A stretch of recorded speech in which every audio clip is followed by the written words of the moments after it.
Hello.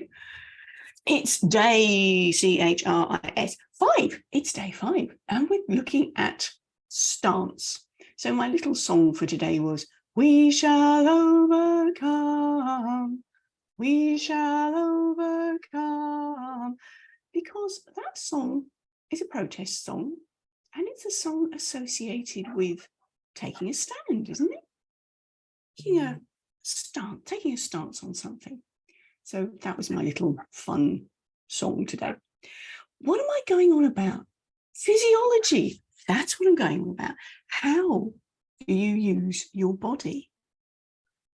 Approximately 50% of how we convey our messages is non-verbally, particularly visually. I mean by that, how you stand, literally how you stand. Are you one-sided? Are you grounded equally on both feet? That's something I go through with my speakers. In fact, did on Monday and Thursday this week when we had our Your Words Have Power. Even if you're sitting down, I really recommend that you have your feet flat, grounded. It makes such a difference to the whole resonance of your voice. Remember we were doing voice yesterday? If you're standing on one side or you're slouched over, can you hear the difference in my voice already? To when you sit up or when you stand upright, I should say, it doesn't matter whether you're on stage physically or whether you're virtually. How you stand will affect your voice. It will also affect how you are perceived. Believe me, if you're kind of doing a two-step and you're going from one side to the other, and you're going to come across as being fidgety and nervous, and your credibility will not be seen as very high. It's not what you want, is it? You're an influential speaker. So this is why we have a conscious effort to stand in your power. That's the first thing to think about. I mentioned in the notes about feet being important. If your feet are subtly off towards the door, you're showing that you don't want to be there. Feet square on, consciously standing and sitting in front of your audience, being fully present. Oh, that comes tomorrow. Shh. Anyway, it's how we use our bodies. So think from the ground up. How are you using your hands?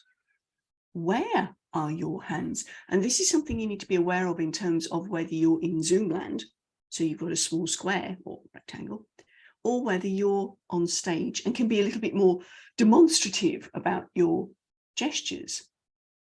Because if you're in Zoom land like I am now, I'm doing all sorts of fun things with my fingers, but you can't see them, can you? So using your gestures consciously, are they adding to what you're saying, or are they taking away?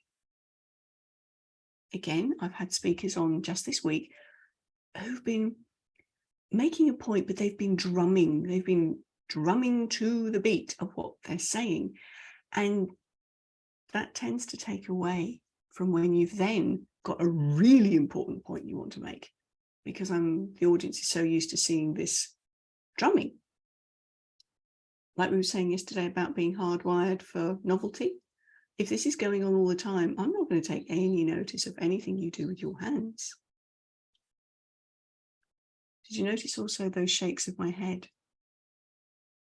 Now, those were quite clearly big shakes, but there are also the micro shakes, the micro movements. That may be unconscious. However, it will come across to your audience as, I don't trust them. Particularly if you're, I'll give you an example of what I'm getting at with this one. I saw a video of somebody inviting people to their workshop. And all the way through, there were micro shakes of her head. So I messaged her afterwards and said, what reaction did you get? Did you get many people coming in? No, not a single DM, not a single comment even on her Facebook page. So I asked her, how confident were you in what you were saying? Did you really believe in your heart of hearts that you could deliver on that workshop that you were planning? She said, maybe not. I said, yeah, it came across that way too. Now, I could see the micro shakes and I told her to go back and look at the video. I said, however, most of your audience will not have recognized that that was what it was, but they'll have gone, something about her I don't trust. Because all the way through your invitation, you were saying, don't trust me, don't trust me. No, no, no, no, no, no, no.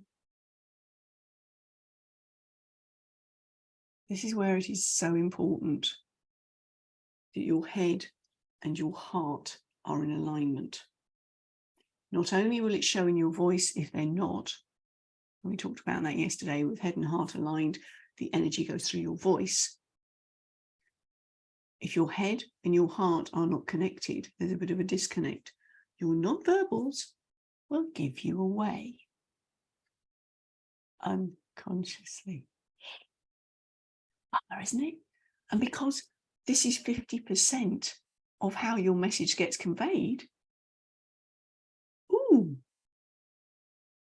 that's a biggie. That's a very big one. Back to being conscious about what you're saying and how you're moving. Okay? Gestures require to be in line with enhancing what's being said. There are one or two things, as I mentioned, if you're in Zoom land, your gestures require to be up by your face so they can be seen. Because otherwise, when we're generally talking, our gestures are at waist height, and you can see there's a little shoulder shuffle going on. You can see that I must be doing something, but you can't see what, can you? So when you're in virtual land, gestures up here. There are one or two things that are really important for you to understand if you're on stage. Gentlemen, when you're nervous, particularly at the start of a talk, remember to take your hands out of your pockets, please. Even one of them in the pocket gives the clue that you're nervous. Okay? Doesn't do your credibility any good. Even if you don't feel confident, take that hand out of your pocket. Ladies, something to be watchful of. When you've got so much you want to say, and this is really important, and this is an expansive hand shape, but when done at chest height, it kind of detracts from what you're saying because it may look like something else. Try it out and see what you think. Two things to be aware of when you're on stage for real. Now, for those of you who want to come and do some work with me, I go through these and so many more. Oh, by the way, if you're doing that expansive thing, ladies, show it getting wider than your body. I can't really show it while I'm on Zoom here, but you'll get the idea because it's expansive, okay? Another one to think about quickly is when you have a point to make, blade of the hand down is a strong movement to make. Can you see that? This is important.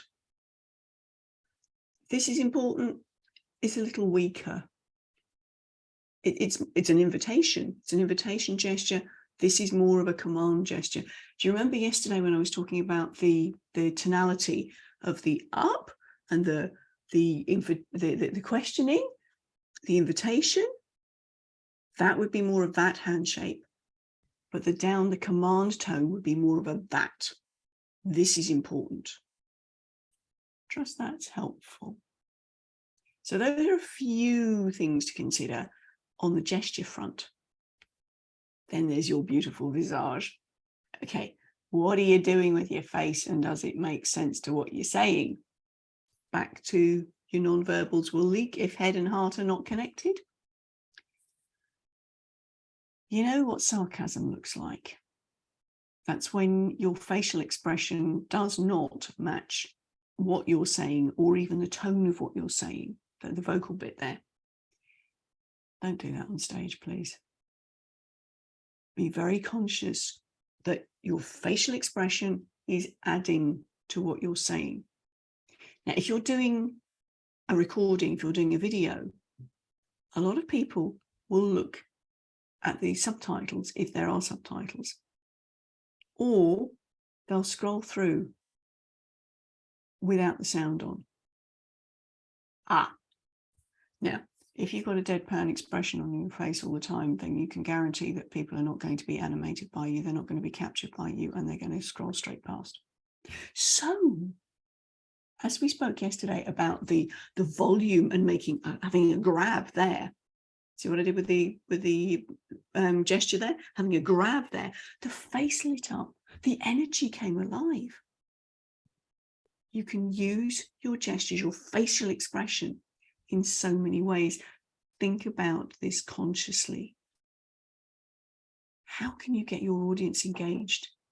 And your facial expressions are certainly part of it. Now, I have been told a number of times that I'm very expressive and probably should have been on the stage. I don't think so. Not for me. However, because I have worked with people with intellectual disability as a speech pathologist, verbal language didn't mean an awful lot to them, many of them. And this is where the 50% comes in. Because if you can turn the volume off and still pick up a gist of it, you know where the important bits are coming, because the facial expression, the gestures, the body language, the whole thing is coming together. Your audience can fast forward to an exciting bit and tune in, particularly if it's a long video, too long didn't read. Be conscious of how you're using your face, how you're using your hands, how you're using your body. Is it adding to what you're saying, or is it distracting? Another reason that I strongly suggest you video yourself every time you're on stage or on a live or any form of presentation. Record it. Have it as a benchmark. Review it and see what worked, what could do with some work. You will be your own worst critic. But when you've got that visual benchmark, and you can stick it up on YouTube as an unlisted so that only you can see it, and whoever you choose to share your URL with, like a coach, then you can see how you're progressing. And this is so important from the visual perspective. And you can catch those micro movements, which you may not be aware of at the time. You can do a little bit of an unpack for yourself then and go, did I really mean that? Do video yourself. It's so important. We've been talking today about physiology. As I said, around 50% of what you're saying is conveyed visually. That's a lot. Be conscious about what you're doing with your eyes, your face, your hands, the whole body. Oh, I forgot head tilt. That sort of side head tilt can be quite endearing. I would suggest not for a call to action. A call to action needs to be direct, straight on. That's the important bit. That's where you want to go for. Tomorrow, we're going to talk a bit about presence. What do I mean by presence? Go back and find out. Oh, and any guesses as to what my little song will be tomorrow, pop it in the chat. See you tomorrow. Bye from me.